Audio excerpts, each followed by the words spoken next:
A'udzu billahi minasyaitonir rajim. Bismillah. Alhamdulillah wassalatu wassalamu ala Rasulillah wa ala alihi wasahbihi ajmain. Assalamualaikum warahmatullahi wabarakatuh. Sa ngalan ng Allah ang maawain, ang mahabagin.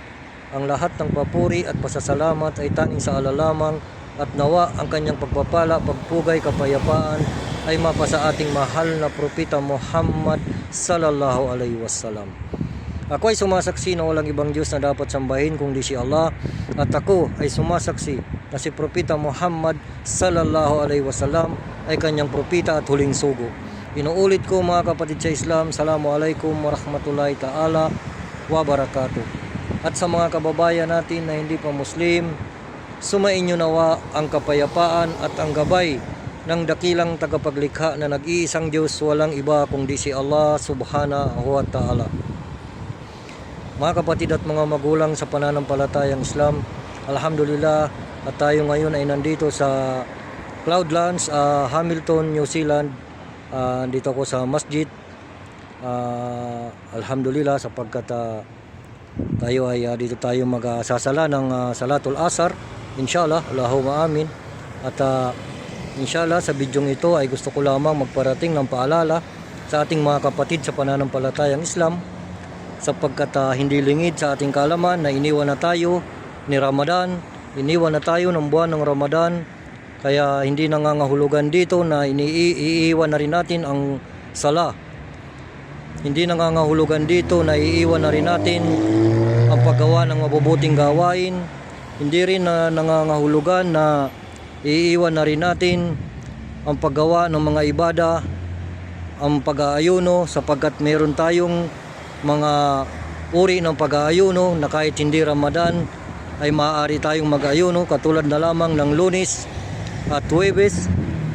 Kaya inihiling ko sa mga kapatid natin sa pananampalatayang Islam, inihikayat ko po kayo na buhayin natin ang suna ng propeta Muhammad sallallahu alaihi wasallam.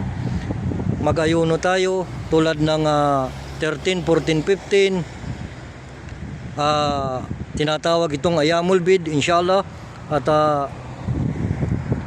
hindi ibig sabihin po nito na tayo ay iniwan ng buwan ng Ramadan, ay ngunit ang paalala ng Allah subhanahu wa ta'ala sa kanyang mga alipin ay hindi ito mawawala. Magunaw man ang mga kabundukan, ay hindi mawawala ang salita ng Allah subhanahu wa ta'ala o paalala sa kanyang mga alipin. Katulad na lamang ng sinabi ng Allah subhanahu wa ta'ala sa kanyang dakilang aklat, Ya ayyuhalladina amanu ittaqullaha haqqa tuqati wa la tamutuna illa wa antum muslimun.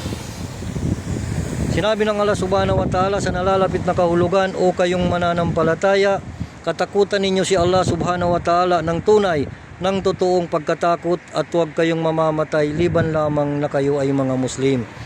Kaya inihiling ko sa mga kapatid natin sa pananampalatayang Islam, hindi lamang po tayo sa buwan ng Ramadan na dapat matakot kay Allah subhanahu wa ta'ala.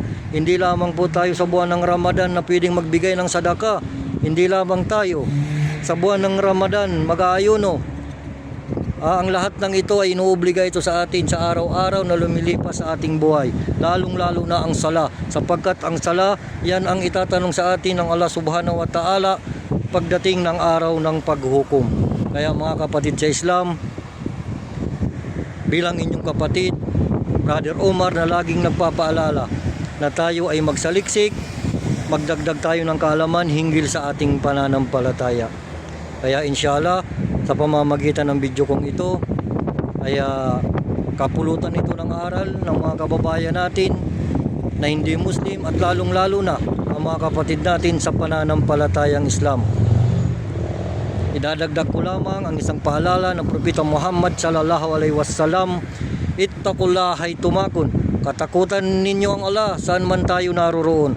Kaya inihiling ko sa mga kababayan natin, sa mga kapatid natin sa pananampalataya, na katakutan natin ang Allah saan man tayo naroroon, saan man sulok ng mundo tayo naroroon, ay katakutan natin ang Allah subhanahu wa ta'ala ng tunay, ng totoong pagkatakot, at panatilihin natin ang pinag-uutos ng Allah subhanahu wa ta'ala na ang pagdarasal ng 5 beses sa isang araw, inshallah, Allahumma amin. Kaya mga kapatid sa Islam, alhamdulillah, inshallah, kapulutan nyo ng aral ang maikling video na ito. Hanggang dito na lamang.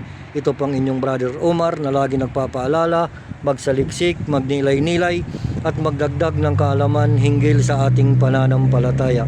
Hanggang dito na lamang. Aqulu qawli hada wastaghfirullahu li wa lakum wa lisairil muslimin fi kulli dzambin fastaghfiruhu innahu wal ghafurur rahim.